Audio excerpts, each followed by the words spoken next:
Oh, hello there. Yes, well, turned out naff again, didn't it? Yes.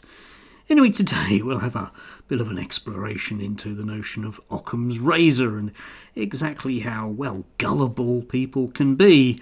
Enormously, I think, is the answer, because we all know those people, okay? Yeah, they'll come round and their heads covered in bruises and they're complaining bitterly that they have no money because mysteriously they went out to a pub and they suddenly have no hazy recollection of how they ended up face down in a ditch, but they're quite convinced that they got abducted by aliens. It's the only explanation. There's a lot of it out there. And I was really struck yesterday by some of our glorious, well, really intelligent commentators who were I don't know.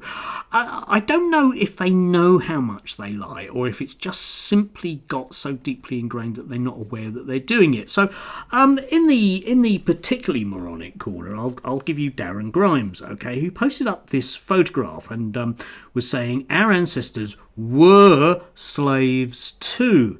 Yes, okay. But this is a photograph that's been doing the rounds for about 5 years now, one way or another. And whenever people want to say, well, do you know, loads of slaves and Barbary pirates and loads of the Irish and slaves. Right, okay? So Darren has posted this photograph up, which is fine, okay? But let's just be generous for a little bit, shall we, and think about some things. Now, Britain got rid of slavery in 1833, which I think lots of people are dimly aware of. Photography was invented in 1839, so it's definitely not a photograph of slaves. And when you do a simple Google search, yes, I know obviously Darren isn't going to do that, but he relies on the fact that you won't either. Anyway, you end up with the fact that this is in fact a photograph from the 1920s, which shows people in a standard pit lift of the day, okay? Actually in Belgium, people think, and probably Italian miners, because they used to import people in those days, bloody immigrants, coming over here, digging our coal, etc., right? Okay? So, yes, okay, our ancestors were slaves too. Yes, Darren, our ancestors were also owners of empire and fairly evil racist gits, whichever way you want to do it. But posting up this photograph is as meaningless about anything as you can get. But of course, that isn't Darren's point. Darren's point, of course, is that as a poor white guy, he's deeply, deeply oppressed because photograph of Belgium in 1920, which simply shows people in a very standard pit shaft. You can see similar photographs from the UK in the 1950s, by the way, which just goes to show things. Yes, indeed. But, on what level does Darren think that this is going to operate? Is this an argument against health and safety? Is this an argument against DEI? I don't really know. No, it's an argument against reparations. Oh, right you are. So the exploited working class were exploited, Darren. Let's talk about the economic... Oh, no, let's not talk about the economic system, obviously, on that basis. I then came across this one, which really took my breath away, okay? Here's Carl Benjamin. Everybody's favourite, definite friend of women, and protector of young girls, especially when they're gaming or something. Anyway, Carl Benjamin, just breathe, inhale, exhale. Yes, you see, because he's dug out a particular Twitter account, which is called the Procurement Files, which is where somebody who really doesn't know what they're doing goes through government contracts and highlights waste, like Elon Musk does. So let's look at this, okay? I just want to unpack this particular one, okay? And you ask yourself, I wonder how real that is, okay? So we've got 1,444,701,335 pounds, apparently. It's 1.4 billion.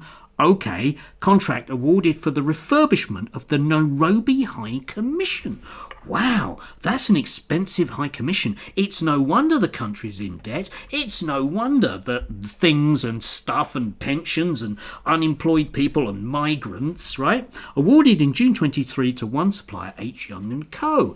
Yes, but let's think about that just for a second, shall we? Okay, because it's got details, okay? The contract location is SW1A 2PA. And being the git that I am, I looked that up, and there is no Nairobi High Commission office there, because the Nairobi High Commission office is Well, it's in Nairobi, okay? So I don't know what company that is, but it strikes me that that's got nothing to do with it, okay? It might be where the, where are they? H. Young and Co. Link down below, you can see what they do. They primarily do mining and stuff like that stuff, but they're a big, they're a big reputable firm. But we're expected to believe that they've been awarded £1.4 billion to refurbish a building, okay? I'll just let you think about that for a moment, right, okay? Now, what this works on the basis, okay, because of the procurement files, I'm reckoning doesn't actually know the way that numbers work, okay? So let's think, right, okay, of exactly where we are on a number line, right, between 0 and 1 billion, right, okay? There we are, okay? If you ask most adults where 1 million sits on that line, they will tend to put it about here, okay? But actually, it's there, okay? A billion these days in the UK is 1,000 million. So 1 million is 1,000th of the way that way, okay? Doesn't really count, okay? So we're expected to believe this, right, definitely, that a company was awarded a contract of £1.4 billion to refurbish a building in Nairobi. Strikes me as definitely plausible. The odd thing about the procurement files is if you go through, with some of them, they do say it might be a typo. Might be. Also, I don't know. The Kenyans also use pounds, so it could be Kenyan pounds. I know the Kenyan pounds is currently sitting at about 64p to the UK pounds, which doesn't really lower it very much. But just use a bit of common sense, will you? Is it in any way plausible that that is actually real? And if that's simple public knowledge, you would expect whoever wasn't in government and in the 12th of June 2023, yeah, we know who it was, anyway, to be jumping up and down about that, wouldn't you? Just utter tripe, which of course is your whole Elon Musk. Come back to him in a little bit, but your whole Elon Musk thing, isn't it, eh? Yeah, bamboozle you because you don't understand, you don't get where 1 billion is. You don't get where 1 million is. They're just big numbers. Oh, it's way too much money. It's no wonder I have to queue up in the post office. Right, okay, bringing neatly, of course, onto Elon Musk. And I did have to smile at this particular one. Elon Musk, friend of the people that he is. People don't understand billions in government spending. They do understand their own taxes. Yes, indeed. The average US taxpayer pays 20k a year. Okay, for dollars, yeah. Instead of saying USAID spent £20 million on Sesame Street in Iraq, which I don't believe they did, but okay, say they spent the entire tax bill of 1,000 Americans. That hits different. Yes, it does. But I tell you what really hits quite differently is the generic fact that Tesla paid a total of 0.4 taxes on 0.4% of their earnings in the last few years. Now, if you put that money into a sense of exactly what Elon Musk is making every minute or two, it brings up a whole new perspective on Elon Musk being on the side of the ordinary people. I mean, there was news out today that basically because Tesla sales are down by about 20%, that he's just laid off 20% of the workforce because that's the way that the economy works, isn't it? Isn't it? Isn't it? Isn't it?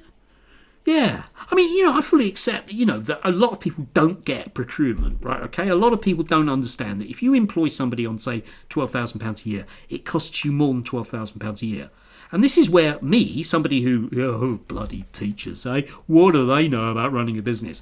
Well, I have run businesses and run schools, so I get that, okay? I get where the costs are, okay? But, of course, our glorious Lotus Eater just doesn't understand that, or is willfully lying. I don't know. I think for both him and Grimes, it's just what they do, isn't it? And then we come on, right? Then we come on to the very willful liars, okay? So there was this headline, which, for example, especially GB News and Talk TV picked up on. Chicken nuggets obstruct criminals' deportation. It's disgusting, isn't it? It's no wonder I have to queue at the post office, etc., Nairobi High Commission money, whatever, okay? But let's read just below the headline, Son's picky eating among reasons cited by Albanians fighting to stay in the UK. Yes, which is slightly different, isn't it? Yes, because of course, on any rational basis, there is no way that any judge is going to go, oh, well, if your son doesn't like Albanian chicken nuggets, then you can stay here. Are they? Just think about it for a moment. Just think. What's the Occam razor thing here? Yeah? What's going on there? Well, of course, that's exactly what it is. Yeah? That's exactly what it is. But of course, then we get our professional liars in on the act. Unbelievable, says Suella Braverman. Yeah, we need to leave the ECHR. Okay, well, just change the laws as they are so that, Albanians can be deported because they're Albanians. If you can do that if you want to, but you have to be in office, Suella. You have to have people vote for you, and you have to be party leader. None of these things have happened for you, have they? Yeah? A word of warning to say to those who say they're against our quitting the ECHR. Leaving is the right policy and has been for years. OK, well, just do it then. There you go. Yeah, the longer the Conservatives wait before we inevitably make it our policy, the more untrustworthy the party will seem and the less political good it'll do. Yes, indeed. But, of course, the problem is, Suella, that there are so many other things going on. Still, that's not going to stop her lying about it. And they want to get rid of the ECHR, not because it'll help deport Albanians, but it'll help to drive your wages down. Yeah? Or just think of it as making Elon Musk richer, if it's easier for you to think your head around that one, yeah?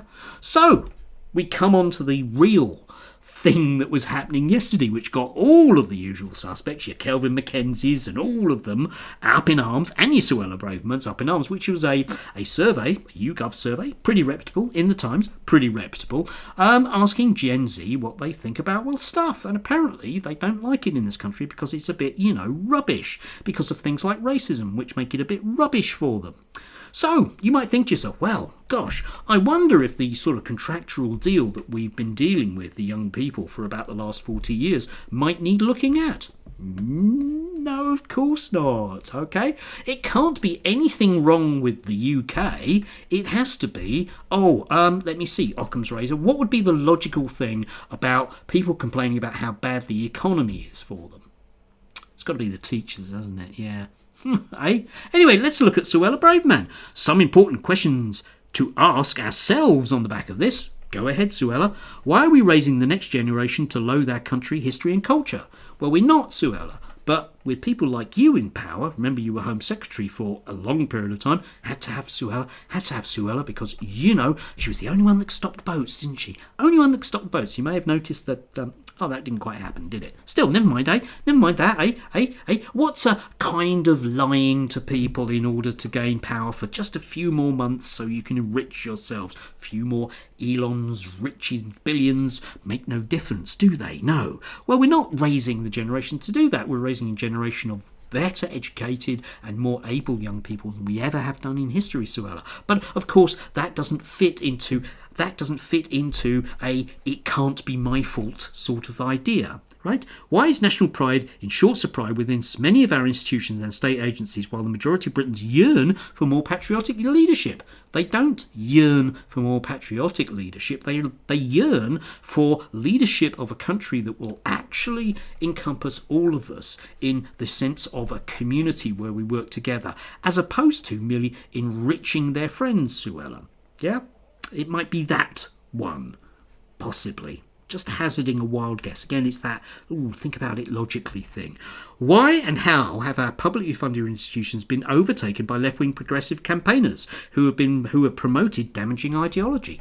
I don't know, but I guess back in the 2010s that teachers weren't. Oh no, they were left-wing then, or maybe it was the noughties, 2008. Maybe teachers were left-wing then. Well, of course there was the 90s, wasn't there? Well, teachers were left-wing then. Well, but let's go back to the 80s, shall we? All teachers were left-wing then. Maybe it is that educated people are simply left-wing, Suella. Could it be that that's a more logical thing? And in fact, bearing in mind I struggle to get people through GCSEs, that it isn't me that's somehow making them unhappy with the country.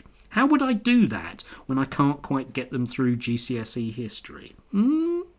Don't really know. Still, let's not bother with what might be a sensible explanation. Let's go for one that's convenient. Let's blame it on the aliens. Must be the aliens. Why didn't the last Conservative government see this problem and take action to fix it? She was Home Secretary. Like undoing the divisive Blairite legacy laws like the Equality Act and the Human Rights Act. There you go again, you see. Must have deregulation and tax cuts because, Elon Musk isn't rich enough and he's still paying all of that very low tax. Yeah, I mean, how are we ever going to grow the economy if the poor keep getting poorer and the rich keep getting rich? Oh, no, hang on, it's the other way around, isn't it? Sorry.